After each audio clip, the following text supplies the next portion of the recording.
Bonjour les amis, c'est Cyril de Lille. Quelle est ma vraie famille? La vraie famille, je me base sur une parole du Christ, un passage dans lequel ses apôtres viennent le chercher en disant « Ta mère et tes frères sont là dehors qui veulent te voir ». Jésus est entouré par énormément de personnes qui sont venues écouter ses prédications. Il répond à ses apôtres « Qui sont ma mère et mes frères si ce ne sont ceux qui font la volonté de mon Père ?» Et à partir de cette parole, bien, il y a tout un développement que je veux vous partager. Jésus nous appelle à passer de la famille du sang à la famille d'esprit, qui est la véritable famille.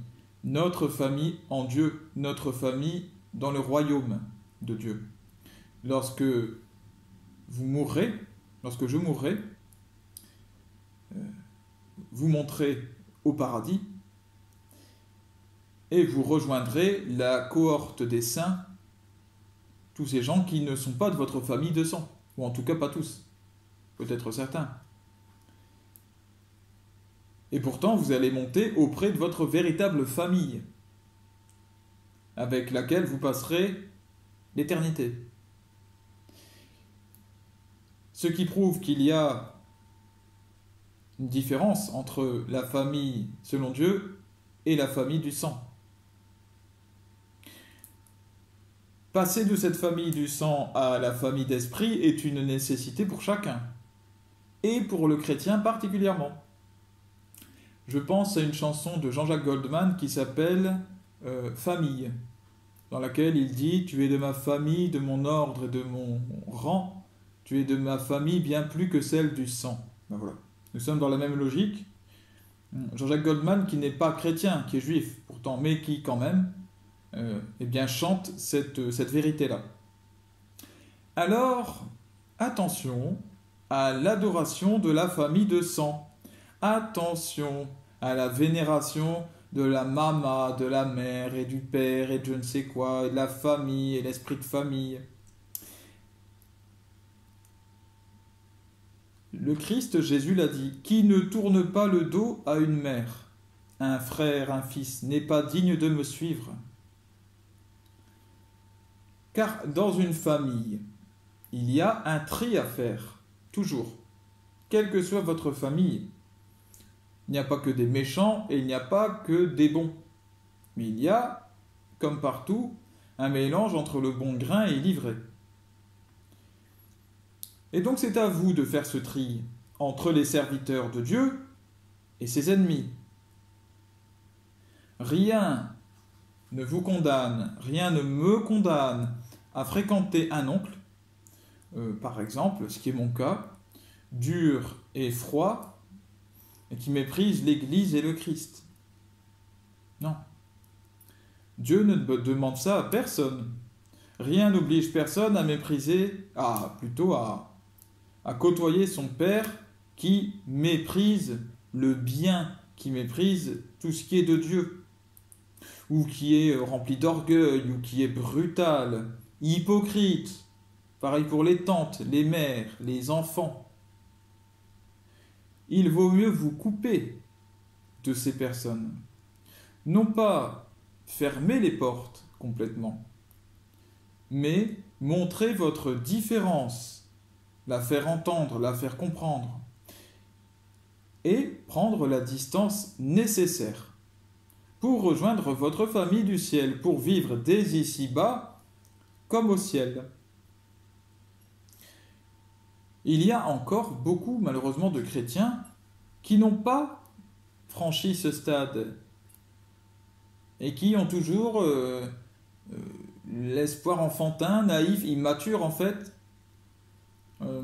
d'aller au ciel avec toute leur famille du sang, et tous leurs cousins, toutes leurs cousines, tous leurs frères, toutes leurs sœurs, leurs grand-mères, et tontons, et tata, et trucs et machin. Ce n'est pas comme ça que ça se passe. La famille réelle, c'est celle qui partage un même esprit. Et croyez-moi, si vous faites de ces personnes-là qui ont le même esprit que vous, qui est le Saint-Esprit, qui sont des pauvres en fait, des pauvres de cœur. Jésus nous le dit, lorsque vous organisez un repas, n'invitez pas d'abord votre famille, vos amis, invitez plutôt ceux des pauvres, les estropiés, les boiteux, etc. En fait, tous ceux qui sont des réceptacles à Saint-Esprit, parce qu'ils n'ont rien. Comme ils n'ont rien, ils ne sont pas riches de ce qu'ils ont.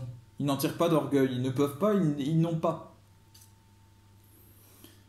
Eh bien, vous allez avoir beaucoup plus de plaisir à recevoir ces gens-là, beaucoup plus de joie et beaucoup plus de points communs avec eux qu'avec des membres de votre famille de sang que vous voyez soit par une espèce d'obligation légaliste, hein, c'est la loi, c'est la règle, il faut bien voir sa famille, non, pas sa famille de sang, ou alors une espèce de vénération immature, ah oui, mais d'accord, mais c'est mon père, et puis bon, c'est comme ça, et puis je l'aime comme ça, et c'est pour ça que je lui rends visite, et je vais quand même pas m'éloigner de lui. Ben si, ben si.